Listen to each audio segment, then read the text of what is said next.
Hello guys, അങ്ങനെ വാഗമൺ വ്ളോഗിൻ്റെ ബാക്കി വിശേഷങ്ങളൊക്കെ ആയിട്ടാട്ടോ ഞാൻ വന്നേക്കുന്നത്. അപ്പോൾ പാർട്ട് 1 വീഡിയോ കണ്ടില്ലെങ്കിൽ ഒന്ന് പോയി കാണണേ, കൂടെ സബ്സ്ക്രൈബും കൂടി ചെയ്യണേ. അപ്പോൾ രാത്രിയിലത്തെ ചിരിയും കളിയെല്ലാം കഴിഞ്ഞ് കിടന്നപ്പോൾ ഒരു സമയമായി. അങ്ങനെ രാവിലെ എഴുന്നേറ്റപ്പോൾ ഇച്ചിരി ലേറ്റായി പോയി. അപ്പോൾ ഞാൻ എഴുന്നേറ്റ പാടി താഴേക്ക് ഒന്ന് പോയി ഫുൾ വ്യൂ ഒക്കെ കാണിക്കാൻ വിചാരിച്ചു. നല്ല രസമായിരുന്നു കേട്ടോ. രാവിലെ ഒരു 6:30 ആയപ്പോൾ എഴുന്നേറ്റു സൺറൈസ് കാണാൻ. അത് കഴിഞ്ഞ് വീണ്ടും ഞാൻ പോയി കിടന്നുറങ്ങി.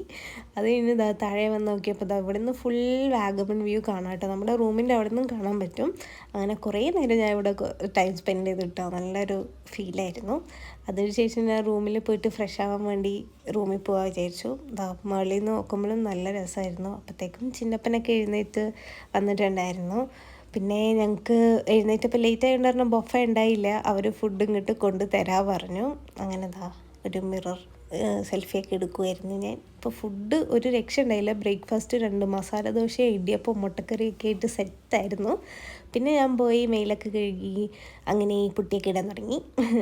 പിന്നെ ഒരു 11 മണിയായപ്പോൾ വെക്കേറ്റ് ചെയ്യാൻ ടൈമായി. അപ്പോൾ ഞങ്ങൾ നല്ല സങ്കടത്തോടെയാണ് ഇറങ്ങുന്നത്. കാരണം അടിപൊളിയായിരുന്നു ഇത്തവണത്തെ ട്രിപ്പ്. അപ്പോൾ നെക്സ്റ്റ് ടൈം ഇവിടെ തന്നെ വരണം എന്നാണ് ആഗ്രഹം. അങ്ങനെ അവിടെ നിന്ന് വെക്കേറ്റ് ചെയ്ത് നമ്മൾ നേരെ ഇരട്ടുപേട്ട കുട്ടിക്കാനം വഴിയാണ് ഞങ്ങൾ തിരിച്ച് എറണാകുളം വന്നത്. അപ്പോൾ വന്ന വഴി ഒരു ടീ പ്ലാന്റേഷൻ്റെ അവിടെ നിർത്തി കുറേ നേരം ഫോട്ടോ ഒക്കെ എടുത്തു. കുറേ നേരം അവിടെ ഇരുന്നു. അത് നല്ല അടിപൊളി കിഡ് സ്പോട്ടായിരുന്നു കേട്ടോ. പിന്നെ നമ്മൾ നേരെ പൈൻ ഫോറസ്റ്റ് പിടിക്കാൻ വിചാരിച്ചു. അപ്പോൾ പോകുന്ന വഴിയാണ് അവർ പറഞ്ഞത് കുട്ടിക്കാനത്ത് നല്ലൊരു പൈനുണ്ട്, അത് വലിയ വലുതാണ് എന്ന് പറഞ്ഞു. അപ്പോൾ ഞങ്ങൾ ആ പോകുന്ന വഴിയുള്ള പൈൻ ഫോറസ്റ്റ് കയറാൻ വിചാരിച്ചു. പിന്നെ അവിടെ എത്തിക്കഴിഞ്ഞപ്പോൾ ഈ ചേച്ചിയുടെ കടയിൽ നിന്ന് വെള്ളവും പിന്നെ ഉപ്പിലിട്ട് കണ്ടു കഴിഞ്ഞാൽ ഞാൻ വിടില്ലല്ലോ. ഇവിടെ നിന്നായിരുന്നു ഞാൻ കൂളിംഗ് ഗ്ലാസ്സും ചെവിയിലിരുന്ന കുറേ സാധനമൊക്കെ വാങ്ങിച്ചായിരുന്നു. നല്ല ചേച്ചിയായിരുന്നു കേട്ടോ. അങ്ങനെ ഇരുന്ന് മാങ്ങയൊക്കെ വാങ്ങിച്ച് ഞങ്ങൾ നേരെ പൈൻ ഫോറസ്റ്റിലോട്ട് കയറി.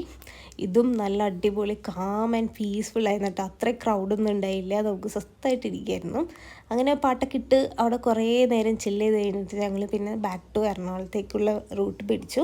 അപ്പോൾ വരുന്ന വഴിയാണ് ഈ ഒരു വാട്ടർഫോൾ കണ്ടത്.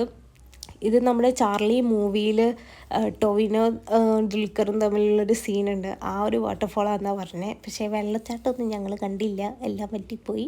അത്യാവശ്യം ആൾക്കാരൊക്കെ അവിടെ ഇറങ്ങി നിന്ന് ഫോട്ടോ ഒക്കെ എടുക്കുന്നുണ്ടായിരുന്നു. കൂടെ കുരങ്ങച്ചനൊക്കെ കണ്ടു.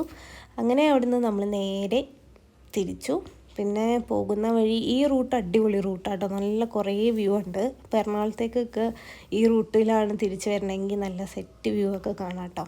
പിന്നെ ഇടയ്ക്ക് വെച്ച് ഞങ്ങൾക്ക് മഴയൊക്കെ കിട്ടി. കുറേ മഴയും വെയിലും ഒക്കെ ആയിട്ടായിരുന്നു ഞങ്ങൾ വന്നത്. പിന്നെ തിരിച്ച് പാലയിലെത്തിക്കഴിഞ്ഞപ്പോൾ നല്ല വിശപ്പുണ്ടായിരുന്നു. അപ്പോൾ അവിടെ ഫേമസ് ആയിട്ടുള്ള ഒരു കടയായിരുന്നു. കടയുടെ പേരെന്താ അറിയില്ല, ഭയങ്കര കുഞ്ഞു കടയാണ്. പഴംപൊരിയും ബീഫും ഫേമസ് ആയിട്ടുള്ളൊരു കടയായിരുന്നു കേട്ടോ റീലിലൊക്കെ. അങ്ങനെ ഞങ്ങൾ അവിടെ നിന്നൊക്കെ കഴിച്ച് നേരെ എറണാകുളത്തി. അപ്പോൾ വ്ലോഗ് അത്രയേ ഉള്ളൂ. Okay, by.